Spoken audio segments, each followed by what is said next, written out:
Hi guys, welcome back to my channel. Happy July. I hope you are all having a great start to your summer. It has been a gorgeous summer here so far. For those of you who don't know, I live outside of Camrose, Alberta, Canada, and our summers are usually about plus 25 degrees Celsius, and we've actually had a few days that are warmer than that, which have been heavenly. Living here, we're definitely not used to the warm temperature, but I keep reminding myself that we are going to be back to minus 40 and be back in winter in like no time. Winter's going to be here before we know it, so like although it's hot, it's uncomfortable, and there's always something to do, making sure that the animals have lots of shade and lots of water, and making sure that we are well taken care of. It is all worth it because we are going to be back to winter before we know it. I'm not ready for that, so soaking up the few months of summer and the few months of warm weather that we get. I welcome some new additions on July 5th. Today is now July 9th, so they've been here for a few days now. What I'm really focused on right now is registered Icelandic sheep, and am really wanting to grow that side of things. When I first started out with Icelandics, mine were all unregistered, but now as I grow, I am looking into more of the registered side of things. Registered for me really just draws me in for the reason that I can really ultimately be breeding and producing the best quality animals. I sell most of my animals as breeding stock, so I really want to ensure that people are getting exactly what they should be getting. Their animals are the best quality and are going to produce beautiful offspring and many beautiful generations of babies to come. As a breeder, that is one of my biggest goals, and by having registered sheep, I can ensure that. I've been bringing in the best quality genetics to grow my flock as my foundation flock. And another benefit with registered sheep is that because there's lots of Icelandics kind of scattered throughout Canada, with having registered sheep, I can track their background and their lines to make sure that any new animals that I bring in are not going to be related to them, so that there is no cause of inbreeding and there's no potential inbreeding that may occur. As well as because I really want to be breeding the best quality animals, having registered sheep and having really good quality registered animals, it means that down the road, if I want to dabble into AI, which I do, for those of you who may not know AI because you may get mixed up with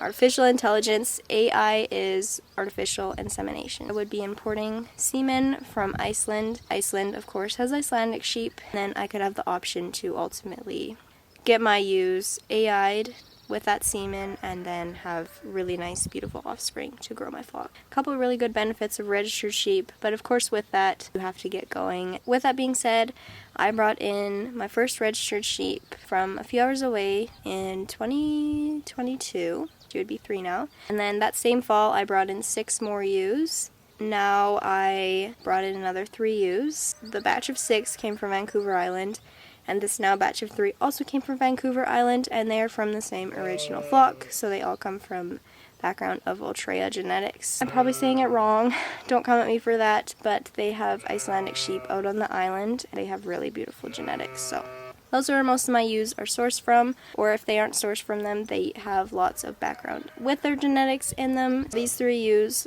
that I just brought in are also related to some of the current ewes I have, from the ones I got in the fall of 2022. So it's nice, everybody is nice and related and have beautiful genetics within. I will show you guys those guys. They are right now in their quarantine pen. I quarantine my sheep for 2 weeks. Gives them enough time to settle in. I can watch them, get a good feel for them. I also do it mostly for health related reasons. I know these ones are really nice and healthy, but if there's anything that does occur, it means I only have to treat 3 of them versus the whole entire flock. That's what we are going to do with them, but they are settling really nice and they are gorgeous. So I'm very much in love with them. I cannot wait to have them here, and I'm especially excited for their babies next year. Having these girls on here, this brings my number up to 13 ewes. I have Ragnar, my 1 ram, so 14, and then I'm also adding a new ram from Lebiscornu, which is a breeder in Quebec, which is also where I got Ragnar from. I'm going to be getting a new ram from him comes time around September time. So this girl right here,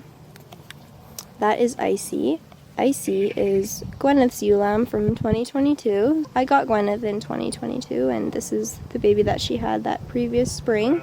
This girl right here, this is Andy. Andy is Greta's granddaughter, so Greta had a daughter in 2020, I believe. And then her first year, she had this little one. So that's Andy. I was going to get Andy's mom, but she ended up pulling out some of her tags, so wasn't very good for identification. So we just have Andy, so Greta's granddaughter. And then there's a girl in the shed. That's Iris. This is the one that Andy's mom was replaced with. She was also born in 2021. She is a niece to Gwyneth. Gwyneth's sister had this one in 2021. Kind of have a nice little array. We have Gwyneth's niece, Greta's granddaughter. We have Gwyneth's actual daughter. I don't want to be that crazy lady who's like all over them. They're friendly, but I still don't want to like approach them too much. So I will share more of them, I guess, as they settle in. Just wanted to show you guys them because I'm kind of obsessed, and I feel like you all need to see their beauty because I love them. I love Moritz. I think that's why I love them so much. You guys will notice if I show you all my sheep, you're gonna be like, there's a Moritz, there's another Moritz. I don't really have any white or black Icelandics. It's strictly Moritz. Kind of a problem, but it's fine. I'm really hoping that Justin has a black mouflon ram, because if I see a black mouflon when he sends me pictures of his ram lambs, I'm calling dibs.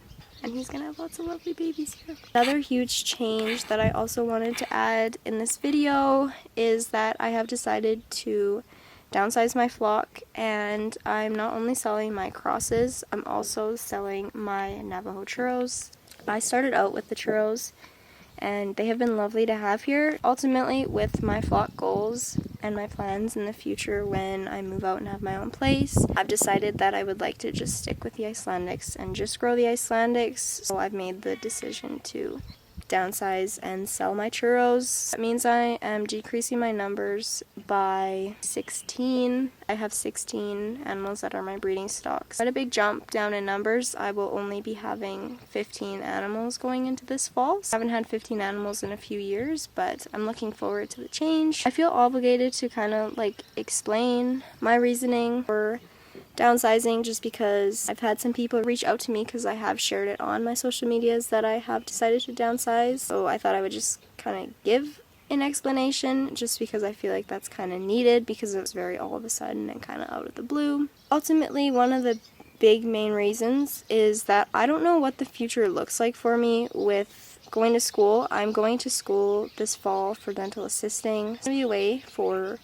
11 months, full-time, 5 days a week. That's going to take up a lot of my time, and it's going to give me an eye-opener, definitely, because I have been at home full-time for a while with the sheep, and I've been able to do what I please, so it's going to be a huge change. Very different during lambing and summer grazing and all that. As well as when I do move out, I don't know what infrastructure is going to look like. Things cost a lot. I don't know if I'll have the space to have all the different breeds of sheep that I have. By having just Icelandics, it means I can keep my rams and my ewes together full-time, year-round. Icelandics only cycle in the fall. I don't have to worry about any ewes getting pregnant in the summertime. I will take my rams out about a month before lambing, and then they will go back in with the girls after lambing, and they get to spend the summer and fall and the rest of the springtime until the next lambing with the girls. That's a huge advantage. When I move out, I only am going to need 1 pen, 2 for about a month and a bit during lambing. It'll be very easy during summer. I don't need to have 2 pens for grazing as well. And with Icelandics, past few years I've been getting more out of them.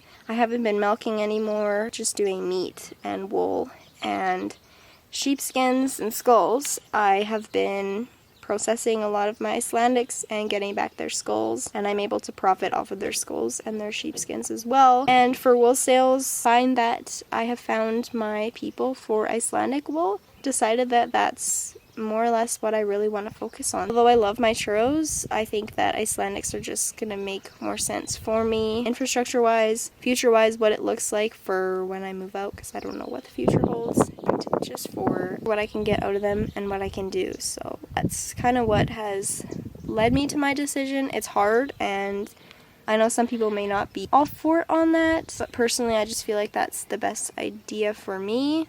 I guess another thing I just thought of that I want to add, this, I was thinking of this before, but it totally went over my head. Because Navajo churros are so rare up here in Canada, it's hard to find genetics that aren't related to my ewes. By having Icelandics and them being registered, I can track back. My churros aren't registered. I can't track back. All my ewes are related to each other. To find a ram that's unrelated to everybody means I have to almost get a new ram every single year. Finding a new ram is really tricky unless I go down to the States and bring up a new one. But I know that bringing up sheep from the States is a little bit tricky because you have to go through a series of vet health checks. So having Icelandics means that I have a little bit more ability to ensure that my sheep aren't related. There's plenty more Icelandics in Canada than there is churros. I have more options for different farms that I can source my animals from. Hard decisions. I have had all my churros since they were babies. It's going to be really hard to say goodbye to them when that time comes. Looking forward to the future with the Icelandics. I just keep reminding myself that change is hard and scary, but life is all about trying new things and jumping out of your comfort zone and constantly staying optimistic even through hard decisions and hard times.